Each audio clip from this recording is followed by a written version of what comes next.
선포된 말씀은 기록된 말씀으로부터 나옵니다. 기록된 말씀은 베데스다의 못과 같은 것입니다.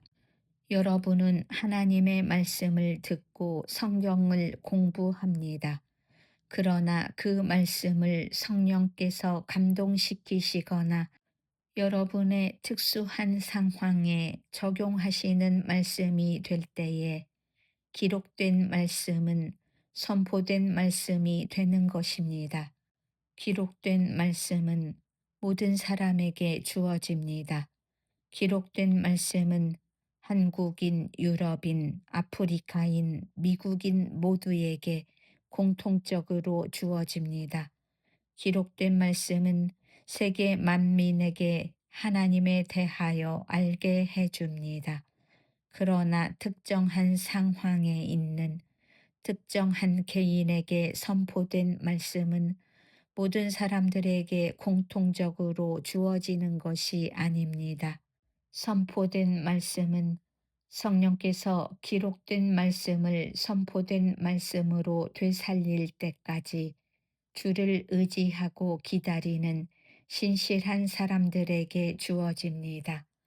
만일 여러분이 주님을 의지하고 기다릴 시간이 전혀 없다면, 전혀 믿음을 갖고 있지 않다면, 주님께서도 여러분에게 오셔서 여러분의 마음속에 필요한 성구를 되살려 주시지 않으실 것입니다.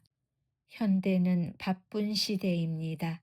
사람들은 교회에 와서 즐기기를 원합니다. 그들은 짧은 설교를 듣고 주님을 섬길 시간도 없이 급히 흩어져 버립니다. 그들은 기록된 말씀을 얻습니다. 그러나 선포된 말씀을 받지 못하기 때문에 하나님의 기적을 체험하지 못하고 하나님의 권능을 의심하게 되는 것입니다. 사람들은 성전에 와서 주의 깊게 말씀을 듣고 주 하나님을 섬겨야 합니다. 그러나 사람들은 성전에 와서 주의 깊게 말씀을 듣지도 또 주를 섬기려 하지도 않습니다. 따라서 그들이 교회에 출석하여 그들의 성경 지식은 늘어날지 모르지만 반면에 문제 해결에 필요한 믿음을 얻지 못하므로 그들의 문제도 늘어나는 것입니다. 그래서 그들은 점차 교회에서 멀어져 가기 시작하고 믿음을 잃어버리게 되는 것입니다. 이 활동적인 시대에 교회가 당면한 또 한 가지의 문제는 목회자들이 너무 바쁘다는 것입니다. 목회자들은 관리인으로, 재무관으로, 건축가로, 계약자로 이 외에도 수많은 일들을 지시하는데 시간을 소비합니다. 토요일까지 그들은 너무 피곤하여 설교할 말씀을 찾기에도 어려움을 겪는 것입니다. 그들은 너무 지쳐서 주님을 섬길 시간도 없고 말씀의 푸른 풀을 섭취하여 저주로 변화시킬 시간도 없는 것입니다. 그 교회 성도들은 단순히 풀만 먹게 될 뿐 말씀의 젖을 공급받지 못합니다. 이것은 중대한 실수입니다. 평신도들은 목회자의 적이 아니라 친구이며 동시에 하나님의 말씀으로 양육해야 할 양떼들입니다. 그러므로 사도들이 했던 것처럼 목사는 기도와 하나님의 말씀을 전하는 일에 열중해야 합니다. 그 밖에 여러 가지 교회 일은 집사, 평신도에게 분담하면 됩니다. 우리 교회에서는 이런 방식을 따릅니다. 그리고 나는 설교 전에 선포된 말씀을 받지 못하면 단상에 오르지 않습니다. 그래서 나는 토요일에 기도원에 올라가 기도굴에서 기도합니다. 그리고 성령께서 내게 선포된 말씀을 주실 때까지 기다립니다. 때로 나는 이러한 기도로 온 밤을 지새기도 합니다. 주님, 내일은 사람들이 많은 문제들을 가지고 나옵니다. 고통, 질병, 가족 문제, 사업 문제 등 온갖 문제들을 안고 올 것입니다. 그들은 하나님에 대한 지식을 들으려고 올 뿐만 아니라 그들의 문제에 대한 진정한 해답을 받으러 올 것입니다. 만일 제가 그들에게 살아있는 믿음에 선포된 말씀을 주지 못한다면 그들은 문제를 해결받지 못하고 돌아갈 것입니다. 저는 이 특별한 주일에 특별한 사람들을 위한 특별한 메시지가 필요합니다. 이렇게 기도를 한 후 나는 하나님의 메시지가 임할 때까지 기다립니다. 그런 다음 단상에 오를 때 나는 설교할 그 메시지에 성령께서 기름 부으신 것을 알기 때문에 장군처럼 씩씩하게 걸어 나갑니다. 설교를 마치고 나면 우리 성도들이 제게 와서 목사님, 오늘 정말 제게 꼭 필요한 말씀을 해주셨습니다. 저의 문제가 해결된다는 확실한 믿음을 가지게 되었습니다. 하고 말합니다. 왜냐하면 그들이 선포된 말씀을 받아들였기 때문입니다. 사랑하는 교역자와 성도 여러분, 우리는 교회를 어떤 거룩한 친교 단체로 만들려는 것이 아닙니다. 우리는 인간의 삶과 죽음의 문제를 다루고 있습니다.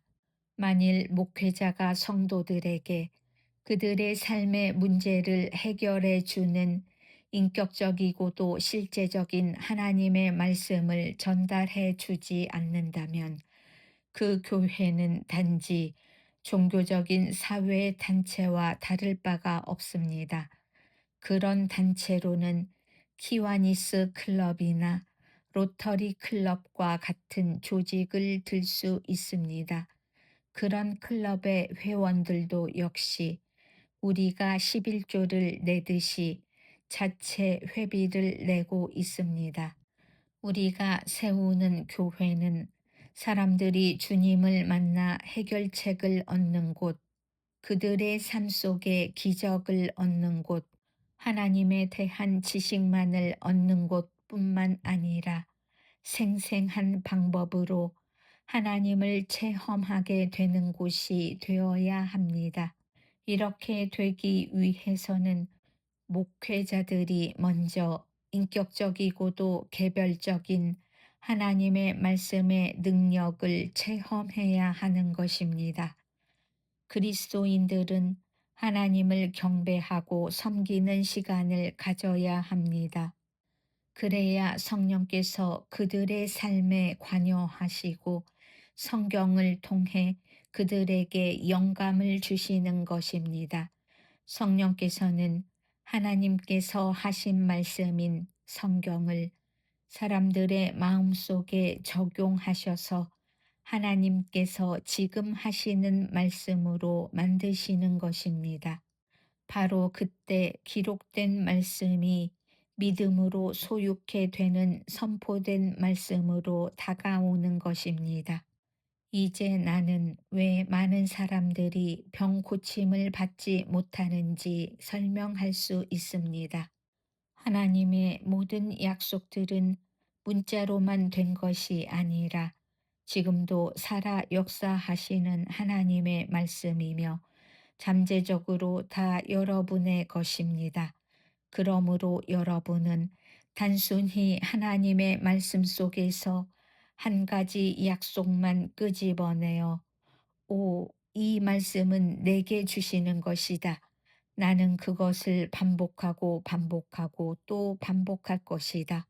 이 약속은 내 것이다. 이 약속은 내 것이다 라고 말하지 마십시오.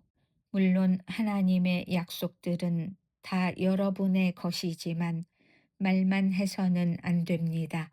하나님을 믿고 의지하고 신실하게 섬김으로써 그 말씀을 실제 여러분의 것으로 만들어야 합니다. 주님께서 어떤 성구를 개인에게 살아있는 말씀으로 주시기 전에 하실 일이 많으십니다. 주님께서는 여러분의 삶을 정결케 하기 원하시며 여러분이 순복하기를 원하십니다. 주님께서는 절대로 아무렇게나 약속을 주시지 않습니다. 주님께서 여러분을 신실하게 대하시는 것 같이 여러분도 시간을 내어 하나님께 죄를 고백하고 여러분의 삶을 내 맡기심으로 하나님을 섬기십시오. 이럴 때 하나님의 권능이 임하는 것입니다.